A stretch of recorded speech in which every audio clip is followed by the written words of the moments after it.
ಶಾಸಕ ಡಾಕ್ಟರ್ ಅಜಯ್ ಧರ್ಮಸಿಂಗ್ ಅವರು CM DK Shivakumar ಸಚಿವ ಸಂಪುಟದಲ್ಲಿ ಸಣ್ಣ ನೀರಾವರಿ, ವಿಜ್ಞಾನ ಮತ್ತು ತಂತ್ರಜ್ಞಾನ ಸಚಿವರಾಗಿ ಪ್ರಪ್ರಥಮವಾಗಿ ತಮ್ಮ ಮತಕ್ಷೇತ್ರ ಜೀವರ್ಗಿಗೆ ಆಗಮಿಸಿದ್ದು, ತಾಲೂಕಿನ ಜನ ಭಾರೀ ಸಂಭ್ರಮದೊಂದಿಗೆ ಸಚಿವರನ್ನ ಬರಮಾಡಿಕೊಂಡಿದ್ದಾರೆ.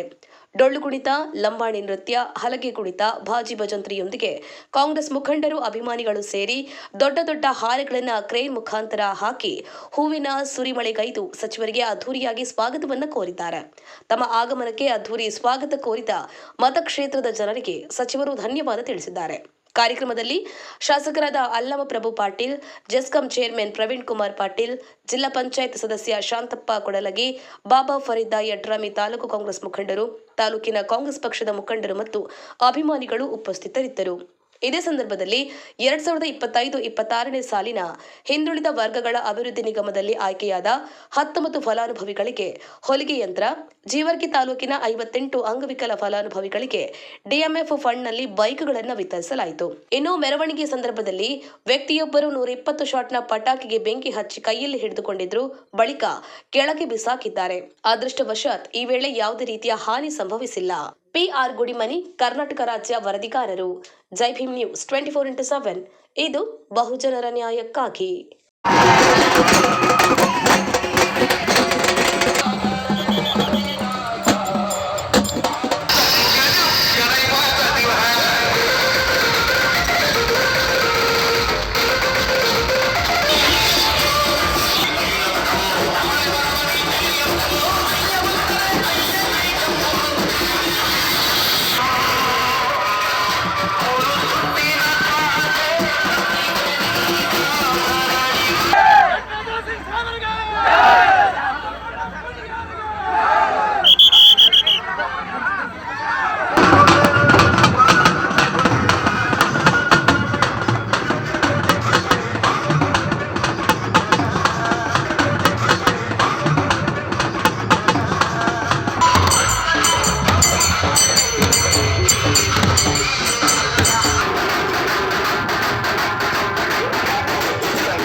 ಹಳ್ಳಿಯಲ್ಲಿರ್ತಕ್ಕಂಥ ಪ್ರತಿಯೊಬ್ಬರು ಕಾರ್ಯಕರ್ತರು ಎಲ್ಲರ ಒಂದು ಪ್ರಾರ್ಥನೆಯಿಂದ, ಒಂದು ಆಶೀರ್ವಾದದಿಂದ ಇದು ಸಾಧ್ಯ ಆಗಿದೆ. ರೈತರಿಗೆ ಹೆಚ್ಚಿನ ರೀತಿಯಲ್ಲಿ ತಾವು ಸಹಕಾರ ಮಾಡಿದ ನಮ್ಮ ನಂಬಿಕೆ ಇದೆ, ನಿಮ್ಮ ಮೇಲೆ ವಿಶ್ವಾಸ ಇದೆ, ನಿಮ್ಮ ಮೇಲೆ ನಮ್ಮ ಪ್ರೀತಿ ವಿಶ್ವಾಸ ಇದೆ, ನಿಮ್ಮ ನಂಬಿಕೆ ಇದೆ. ನಮ್ಮ ಕೆಲಸ ಮಾಡಿ ನಮ್ಮ ಕೈ ಬೆಳಗಲು ನಮ್ಮ ಗ್ಯಾರಂಟಿ ಆಡೋದು.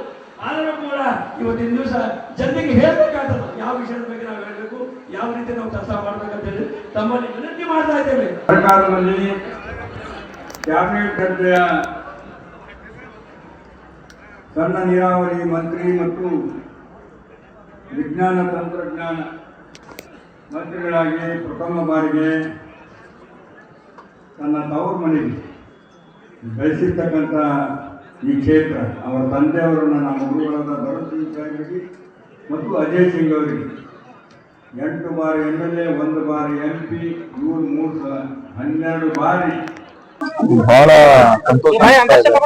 ನಮ್ಮೆಲ್ಲರ ಕಾರ್ಯಕರ್ತರು, ಮುಖಂಡರು, ಗ್ರಾಮಸ್ಥರು ಹಳ್ಳಿಯಿಂದ ಬಂದು ಎಲ್ಲರೂ ಕೂಡ ಇಷ್ಟೊಂದು ಪ್ರೀತಿ ನಾನು ತೋರಿಸಿದಾರಂದ್ರೆ ಅವ್ರನ್ನ ಯಾವಾಗಲೂ ಕೂಡ ಚಿರಋಣಿ ಆಗಿದೆ. ನಾನು ಅವರು ಪರವಾಗಿ ಎಷ್ಟು ಕೆಲಸ ಮಾಡಿದ್ರು ಕಡಿಮೆ ಅಂತ ಅನ್ಕೊಂಡಿದ್ದೆ. ನಮ್ಮ ಮಾನ್ಯ ಮುಖ್ಯಮಂತ್ರಿ ಮೊದಲನೇ ಒಂದು ಸಂಪುಟ ಸಭೆಯಲ್ಲಿ 3ನೇ ತಾರೀಕಿಗೆ ನಾವು ಪ್ರಮಾಣ ವಚನ 5 ಗಂಟೆಗೆ ಸ್ವೀಕಾರ ಮಾಡಿದ್ವಿ. 6 ಗಂಟೆಗೆ ನಡೆದಿರುವಂತಹ ಮೊದಲನೇ ಒಂದು ಸಂಪುಟ ಸಭೆಯಲ್ಲಿ ಎಲ್ಲವನ್ನು ಬದಿಗೆಟ್ಟು ಎಲ್ಲ ಸಚಿವರು ಒಂದೊಂದು ಜಿಲ್ಲೆ ಉಸ್ತುವಾರಿಯನ್ನು ನೀಡಿ ಹಳ್ಳಿಯಲ್ಲಿ ಆ ತಾಲೂಕಿಗೆ ಹೋಗಿ ಭೇಟಿ ಆಗ್ಬೇಕಂತ ಹೇಳಿದ್ರೆ ನನಗೂ ಕೂಡ ರಾಯಚೂರು ಉಸ್ತುವಾರಿ ನೀಡಿದ್ದಾರೆ. ಅದರಿಂದ ಅಲ್ಲೆಲ್ಲ ಇರ್ತಕ್ಕಂಥ ಸುಮಾರು 7-8 ತಾಲೂಕುಗಳಿಗೆ ಭೇಟಿಯಾಗಿ ಜನರ ಒಂದು ಸಂಕಷ್ಟ, ರೈತರ ಅದರಲ್ಲಿ ಭಾಗಿಯಾಗಿ ಏನೇನು ಸಮಸ್ಯೆ ಇದೆ ಅಂತ ನಾವು ಒಂದು ವರದಿಯನ್ನು ಒಪ್ಪಿಸಿದ್ವಿ. ಅದನ್ನು ನೋಡಿ ಕರ್ನಾಟಕ ರಾಜ್ಯದ ಜನತೆಗೆ ಏನ್ ಮಾಡ್ಬೇಕಂತ ಮಾತಾಡ್ತಾರೆ. ಅವರು ಹಿಂದೆನೂ ಕೂಡ ನಾನು ಮಂತ್ರಿಗಳ ಹತ್ರ ಕರ್ಕೊಂಡು ಹೋಗಿ ಅದು ಏನಾದ್ರು ಒಂದು ಬಗೆಹರಿಸ್ತೀವಿ. ನಾನು ಮಂತ್ರಿಗಳ ಹತ್ರ ಪೌರಾಡಳಿತ ಸಚಿವರಾಗಿದ್ದ H. ಬಾಲಕೃಷ್ಣ ಅವ್ರು ಮಾತಾಡಿ ಅವ್ರು ನಮ್ಮವರೇ ಏನ್ ಸಮಸ್ಯೆ ಇದ್ರು ಕೂಡ ಅದು ಹೆಂಗ್ ಬಗೆಹರಿಸ್ಬೇಕಂತ ಒಂದು ಕಾನೂನಿನ ಅಭಿನಂದನೆ ಮಾತಾಡ್ತಾರೆ.